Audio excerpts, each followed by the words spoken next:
what a fantastic piece of music. Another dry eye in the house.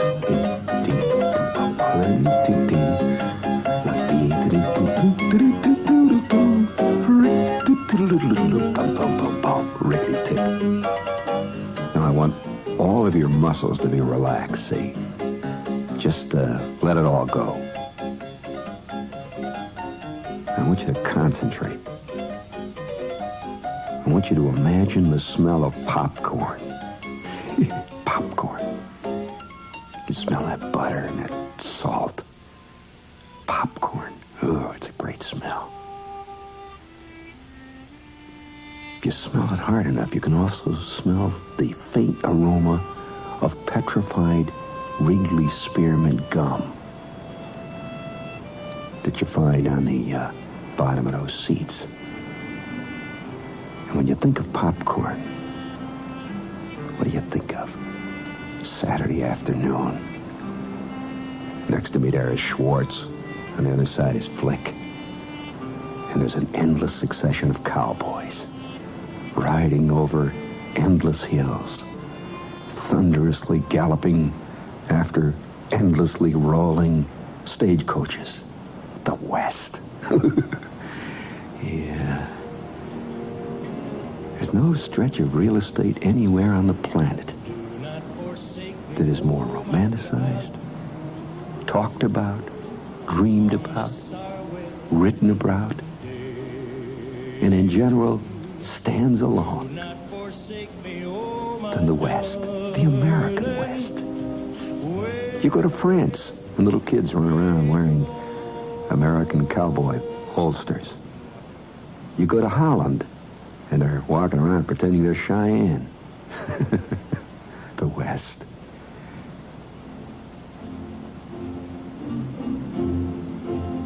Popcorn.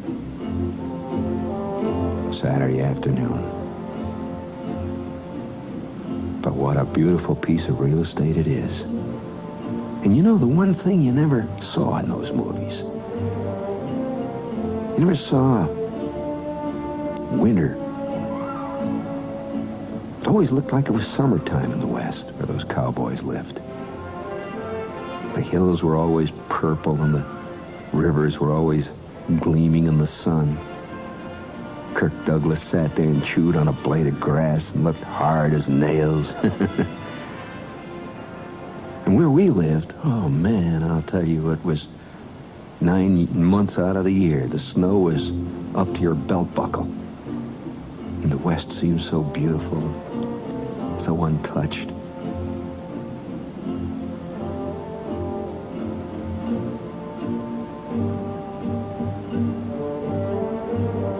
Way at the end of summer, the West begins to glow like it's radioactive. The skies are so blue they hurt your eyes. And that slanting sun bounces off those red rocks and those yellow rocks and those golden rocks. And it's the West that you've always seen in the movies. And the first time you actually see it in the flesh, especially after you've lived out in the flat plains of Indiana or Kansas all of your life, you can't believe it. It's really there.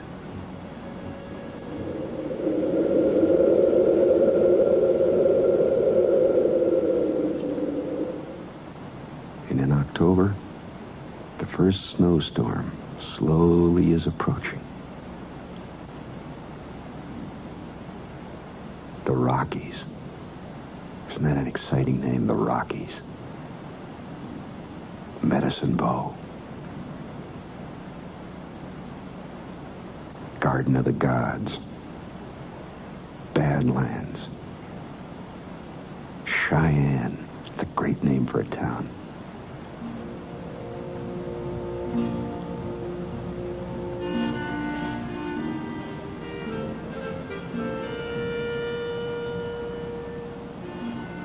People everywhere in the world would like to spend just 1 week in the American West. And they'd all expect somehow to run into Indians and see Henry Fonda loping slowly on his way down to the A&P. The Italians have created a whole mythology called the spaghetti western.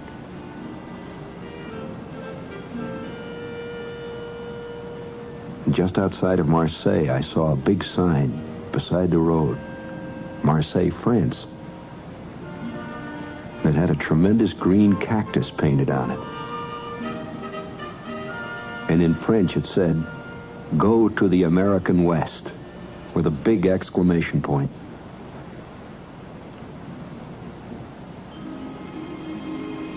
Pikes Peak.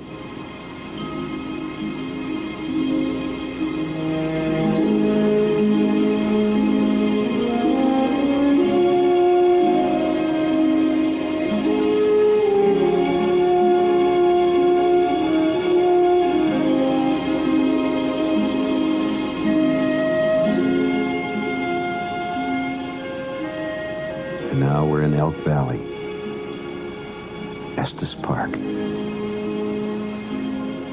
The last summer day is just about to die.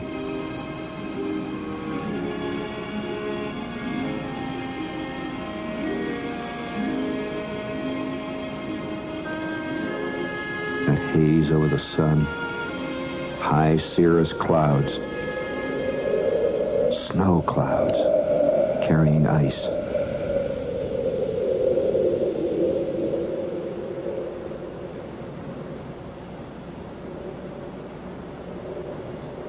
You don't see those great rolling gray killers in the Jimmy Stewart films.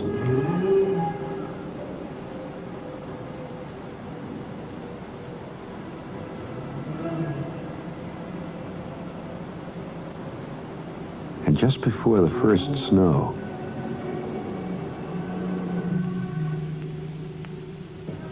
it gets so silent. Few birds.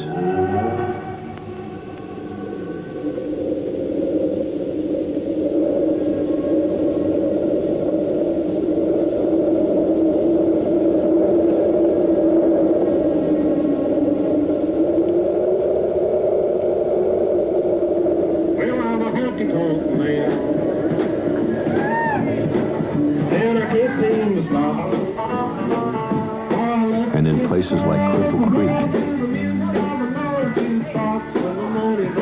they start singing and dancing and drinking. There aren't many things you can do in the winter. It's getting tough to see across the valleys.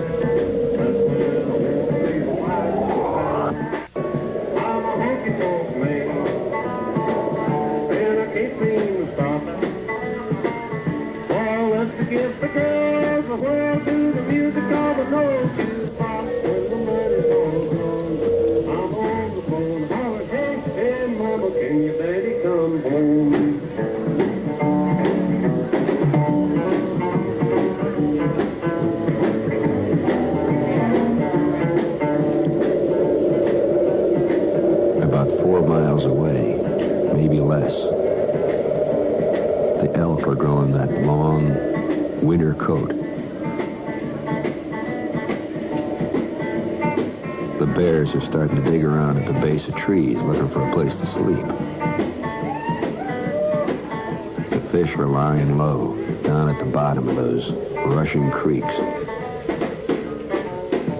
I'm dancing. I'm a honky-tonk man. After all, what much else is there in life?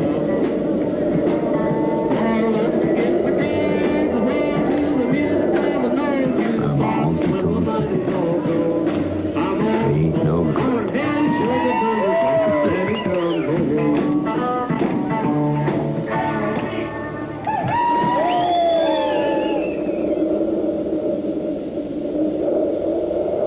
When you get up to 10, 11, 12,000 feet, all the trees lean into the wind. It's the way they grow. The clouds come down to touch the very peak of the trees. And the air is so sharp, it's like living in the middle of a clean crystal ice cube.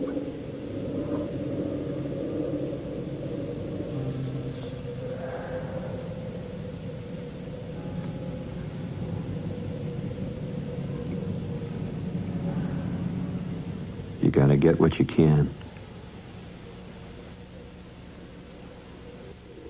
Even the chipmunks are nervous. Yeah. It's coming on now. Faster and faster.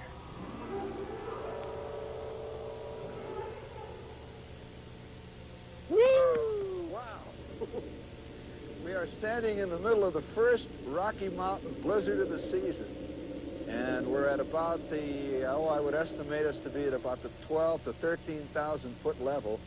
And the snow is just drifting down. Incidentally, this is a break in the snow, but this is a really wild country. And you know, being up here in this snowstorm, I was reminded when I was a kid. You know, I lived in northern Indiana. We used to get tremendous snowstorms that come in off out of Canada, come sweeping down over Lake Michigan. And I can remember my mother always saying, you know, I get this feeling again. It all comes back to me. I can remember on a cold October, maybe late October, early November, the first big snow is hit, and the temperature has dropped overnight to maybe 10, 15 degrees, sometimes even below zero. And I can remember my mother bundling us all up, you know, putting earmuffs on and scarves around us, and me and my kid brother, and taking us to the door, slamming the door open. In would come the wind. Snow. And she'd point towards the Warren G. Harding School off in the swirling whiteness. And she'd say, go. It's time. You're going to be late. And she'd slam the door, and there we'd stand out there in the snow. There was only one thing to do. Make school or die.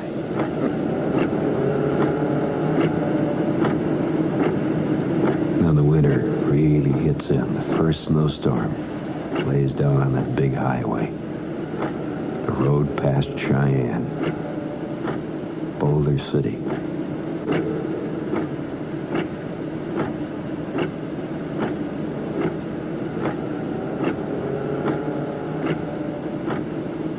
The trucks and the trains all struggle through it. Some make it. A few of them don't.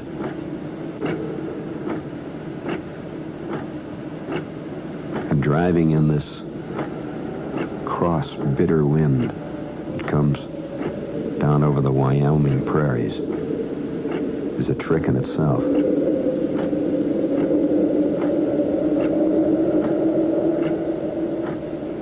The winter West.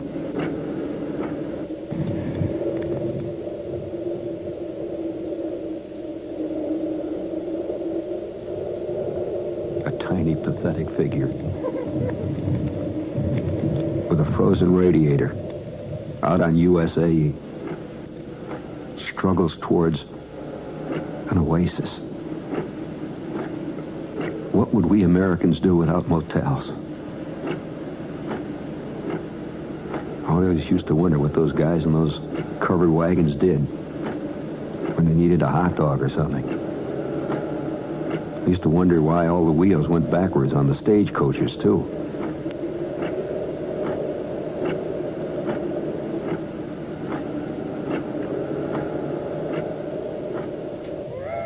There's a dowdy figure.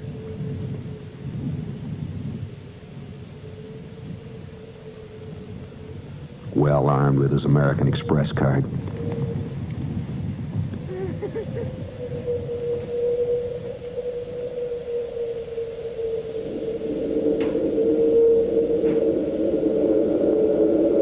Out there in the great wasteland is that biggest motel in the sky. Somebody stole the O. The Ford Galaxies limped in. The pilgrims are stunned. You just don't see this in the movies.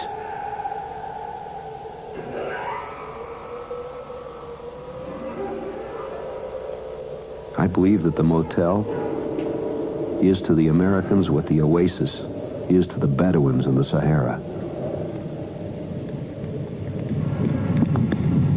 It ain't a pit right out for man or beast. He struggled 30 miles through the drifts today.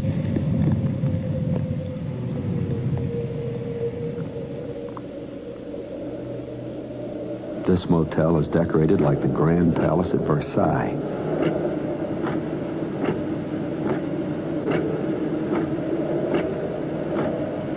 But for 3 days, they're snowed in here. It's the only motel in the world that has its own post office address. Little America, Wyoming.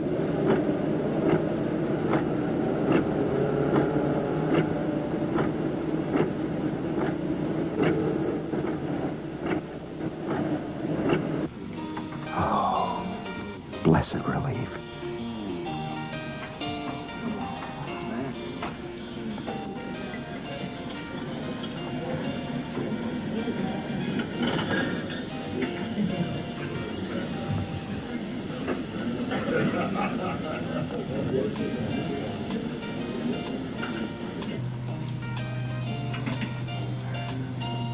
That's a handsome figure.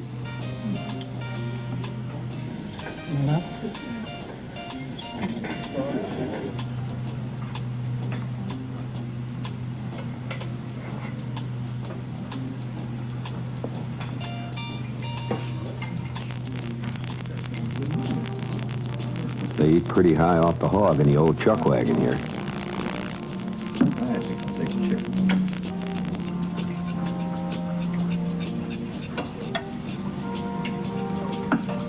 And outside, the snow roars in.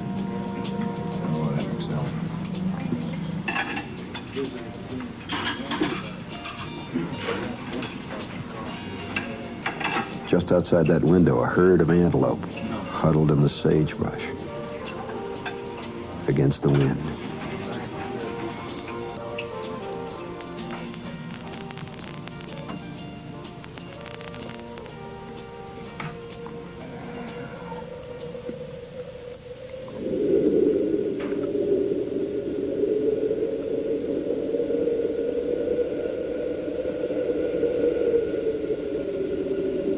The stragglers keep struggling in. After about 10 miles north of Fort Collins, it started snowing real bad. We got to the Wyoming line. They'd been plowing it out from Fort Collins to Cheyenne. But when we got to the Wyoming line, we didn't see it plow anywhere. And we got to this hill here about 10 miles south of town. I was going along pretty good. I didn't have snow tires on, but I was going about 20 miles an hour. And I looked up, and I could see about 25 taillights just spun out on this hill. Somebody decided that they were going to go around this. So they took a left and decided to go off around the side of the mountain. And like sheep, everybody was following whoever was in front of the line. And about 2 hours later, we ended up about 15 miles west of town in a blizzard. So I went up to the front of the line. I found out that the guy that was leading the line was a guy from Tennessee. He didn't know where he was going.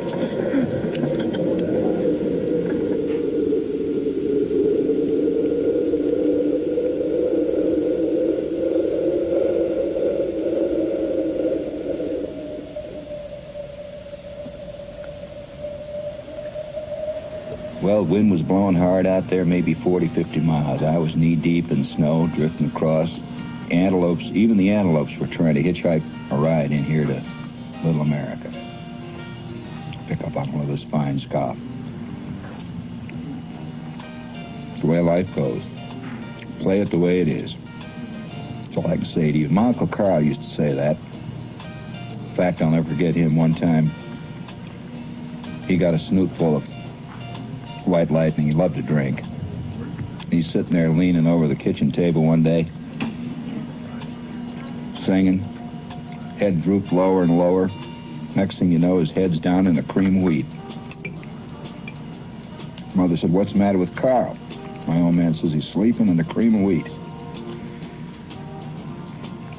My mother looked up and says, "That ain't the worst place he slept in." True.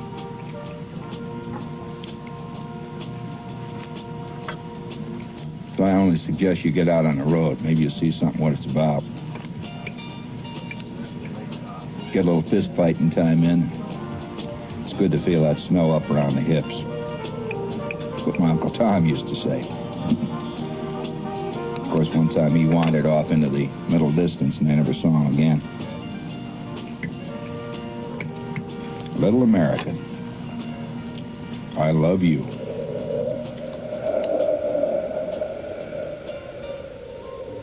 And when you're snowbound in a motel in the middle of the Wyoming prairies, there isn't much to do except wander around and go into the coffee shop, watch them pull cars out of drifts, walk out again, shift from foot to foot, and examine the vast and copious collection of slob art. Wind-up penguins that sing happy birthday.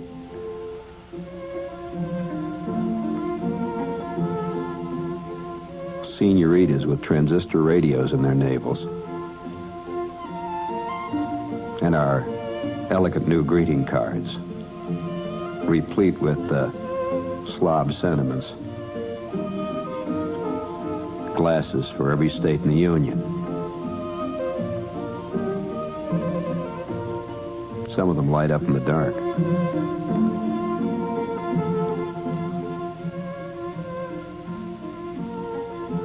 God bless our pad. And of course, the inevitable concrete Mexican.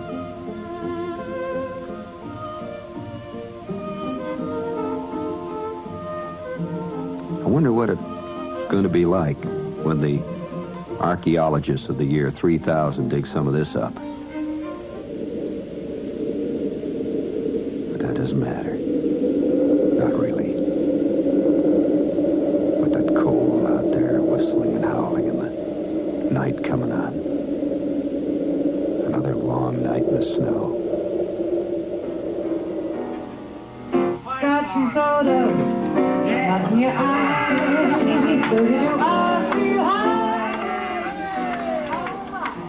Maroon sailors have always been somewhat libidinous.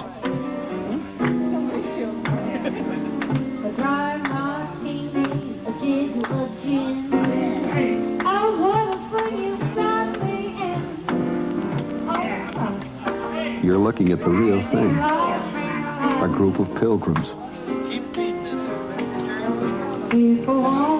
Lost in the snow.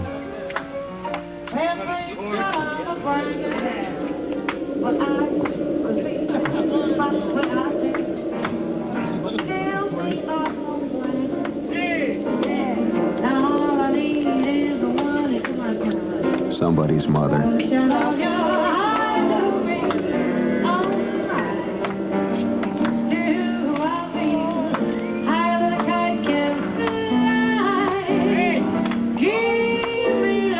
Suspended animation, suspended in a vast sea of invisible bourbon.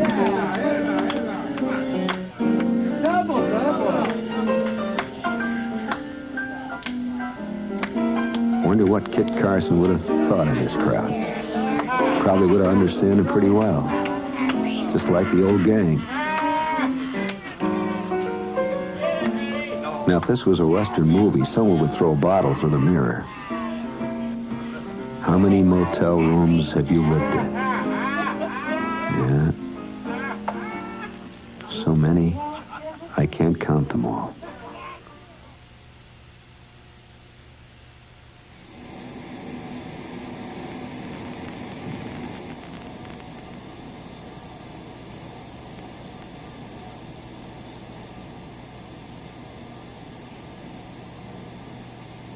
The scalding hot shower that never adjusts. And I've got the blisters to prove it. The TV that keeps flopping over. One time the magic finger bed that threw me through a transom window.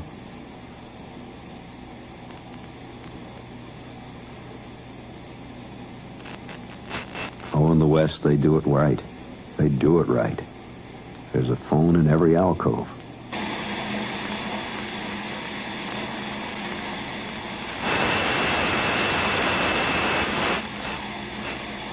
I have a collection of motel keys. They all say, return postage guaranteed. Drop in any mailbox. Someday I'm going to take my whole bushel basket full of them and drop them into a mailbox. I could see the look on that postman's face when he realizes a pilgrim has given up the fight.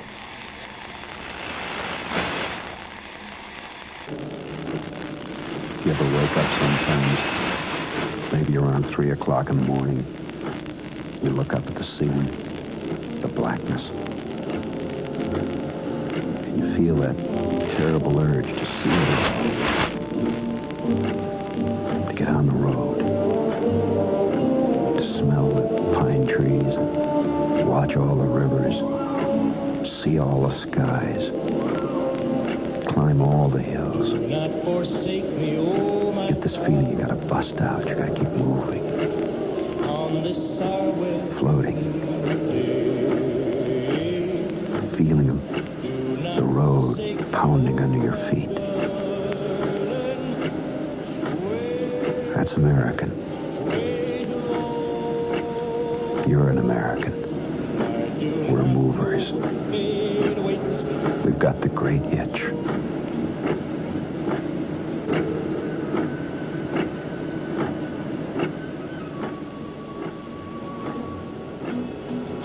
The first snow in the West. The first robin in Maine. The first bass in Louisiana.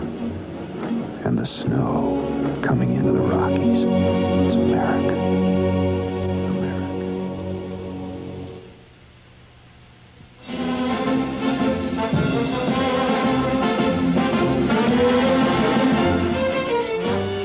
Experience the hopes and dreams of the 50s generation as Tom Conti stars in The Glittering Prizes, Saturday night at 9. Coming up tonight at 11, The Nature of Things.